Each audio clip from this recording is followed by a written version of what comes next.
Olá, sexto ano, tudo bem com vocês? Espero que vocês estejam bem. Hoje nós vamos dar início ao volume 2, unidade 4. Eu vou abordar alguns temas que estão sendo tratados nessa unidade, tá? Então nós vamos tratar desse livro aqui, e os temas de hoje são História em Quadrinhos e Tirinha, né? Estrutura da História em Quadrinhos e Tirinhas. Hoje nós vamos estudar essa estrutura para vocês relembrarem um pouquinho da unidade 4 do livro didático, volume 2, tá bom? Então vamos lá. A primeira história que tem no livro didático vai falar de Dom Quixote, certo? Lembram da história de Dom Quixote na primeira página? Essa história é do fidalgo sonhador que lia tanto que chegou a perder o juízo e começou a inventar coisas na sua cabeça. E uma das coisas é que ele enfrentava monstros, ele tinha uma namorada chamada Dulcinea del Toboso. E essa história, esse livro é muito legal, muito interessante. Quando vocês puderem ler Dom Quixote de La Mancha, leiam. É muito legal essa história. Aqui nós temos uma adaptação da história e é uma adaptação em quadrinhos, certo? Esses quadrinhos, nessa parte escura, tem a parte da narração. É apenas narração, não tem diálogo entre os personagens.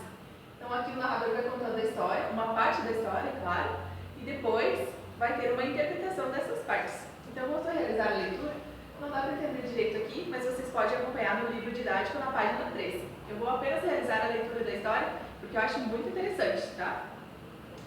Num lugarejo em La Mancha, não há muito tempo, viveu um fidalgo desses com lança pendurada, adarga antiga, rocinho magro e cão bom caçador. Cumpre então saber que esse fidalgo, nas horas de ócio, que eram as mais do ano, se dava a ler livros de cavalaria com tanto empenho e gosto que se esquecia de todas as suas obrigações. Enfim, tanto ele se engolfou nas suas leituras que, lendo, passava as noites de claro em claro e os dias de sol a sol. E assim, do pouco dormir e muito se ler, lhe secaram os miolos, e de modo que veio a perder o juízo. Encheu-se de fantasia de tudo aquilo que lia nos livros, então foi que lhe pareceu conveniente, tanto para aumento de sua honra, quanto para o servimento de sua república, fazer-se cavalheiro andante, e sair pelo mundo com suas armas e seu cavalo em busca de aventura. Aqui nós temos uma continuação do texto. Então ele encontra o cavalo e diz: teu nome será Rocinante e o meu Dom Quixote. E vendo que nada mais lhe faltava, se não buscar uma dama na qual se namorar, lembrou-se de Aldão São Lourenço, uma lavradeira de quem andara enamorado há algum tempo, que não destoasse muito de seu nome e soasse ao de princesa. Veio a chamá-la Dulcinea del Toboso, por ser ela natural de Toboso, que é uma cidade da Espanha. Nome, ao seu parecer, músico, peregrino e significativo, como todos os outros que a si e as suas coisas tinham dado. Tomadas então tais providências, não quis ele aguardar mais tempo para se levar a efeito seu pensamento. Esse outro trecho está na página 3 do livro didático, volume 2, na página 4 do livro didático, volume 2. Depois dessa leitura, de nós trabalharmos a história de Dom Quixote de La Mancha, como vocês perceberam, ele leu tanto que chegou a perder o juízo. Aí ele criou na sua cabeça que ele era um cavaleiro andante, ia viver muitas aventuras. Então ele encontrou um amigo chamado Sancho Panza e uma namorada chamada Dulcinea del Toboso. Depois dessa leitura, nós analisamos a história em quadrinhos e as interpretações do livro didático. Então essa história em quadrinhos tem apenas a narração. Aqui nós podemos perceber algumas coisas também. São as linhas cinéticas, né, que nós vamos falar pra frente. A linguagem verbal e não verbal. A linguagem verbal são o que está escrito. A linguagem não verbal são as imagens. Uma complementa a outra, certo? Aí temos essa interpretação que está na página 16, né? Na página 16, nós vamos estudar os efeitos de sentido. Como eu disse, linguagem verbal e não verbal. A linguagem verbal é o que está escrito nos balões. A linguagem não verbal são as imagens. Essa história em quadrinhos é do Menino Maluquinho, tá? Então aqui nós temos os balões de fala apenas e as imagens do menino, certo? Vamos fazer a leitura dessa história. Oba, finalmente o espaço livre para eu brincar. Quilômetros e quilômetros para eu fazer o que quiser. Tenho que caprichar, fazer uma maluquice muito louca. Algo que ninguém nunca fez, para ficar na história. Deixa eu ver. Sei lá, deu um branco. Aí ele decidiu ficar assistindo TV. Então aqui nós fizemos uma interpretação também, nós trabalhamos isso na live, né? E depois dessa interpretação e dessa análise, pedi para vocês fazerem uma história em quadrinhos, que esse é o trabalho do primeiro bimestre. Agora, nós vamos tratar do segundo bimestre, beleza? Depois dessa análise da história em quadrinhos, essa história aqui vocês podem perceber que tem balões, mais de linguagem verbal e não verbal, e apenas balões de fala. Agora nós vamos falar das linhas cinéticas. O que são as linhas cinéticas? As linhas cinéticas são as linhas que elas representam o movimento dentro da história em quadrinhos. Então, por exemplo, aqui essa linha é cinética, está representando o movimento, tá? Linhas cinéticas, como as tirinhas são textos curtos, é preciso que elementos visuais e verbais concentrem um grande número de informações. As linhas cinéticas indicam para o leitor movimentos de elementos e personagens das histórias. Então, isso que representa a linha cinética. Esse quadro aqui é um box que tem no livro didático, tá? Então, vocês têm que sempre estar lendo esses boxes para conseguir entender melhor e voltar e relembrar. Aqui nós vamos analisar essa tirinha. As duas anteriores eram histórias em quadrinhos. Agora nós vamos analisar essa tirinha.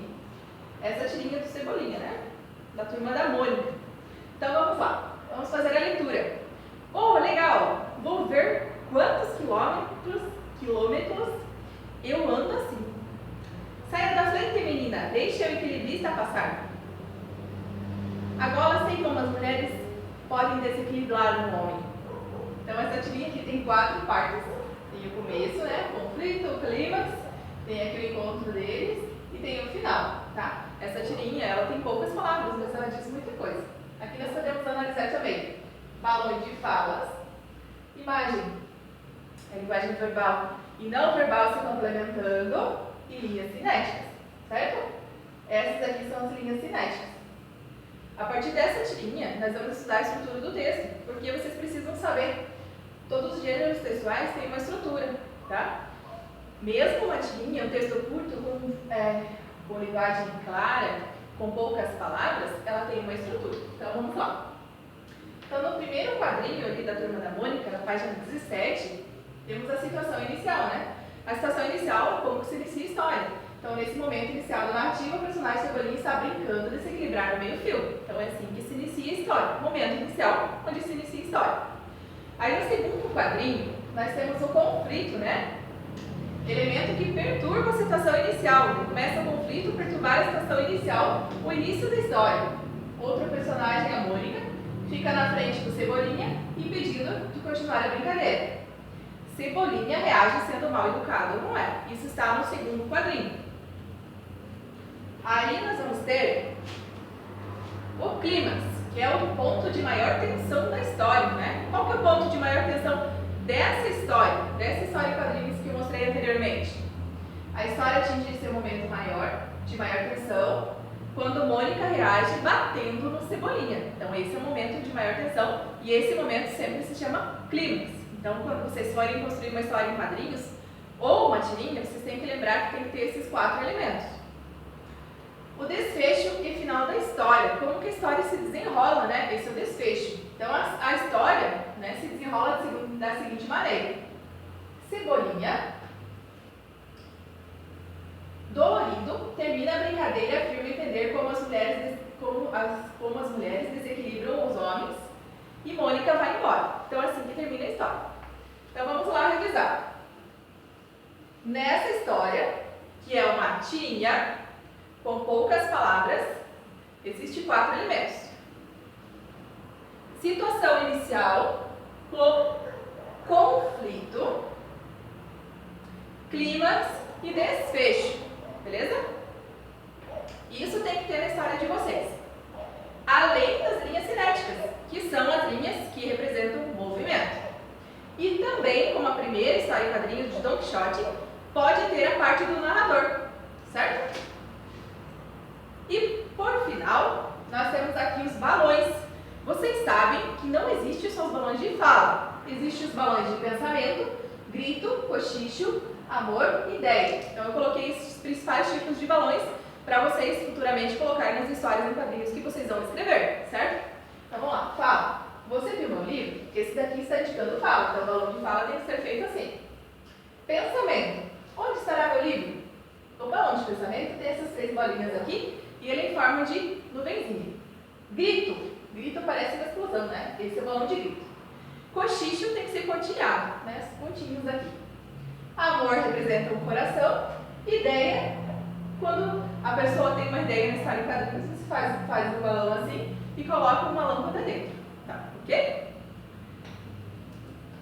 Bom, pessoal, a nossa aula hoje foi mais voltada para PPO, produção de texto e expressão oral.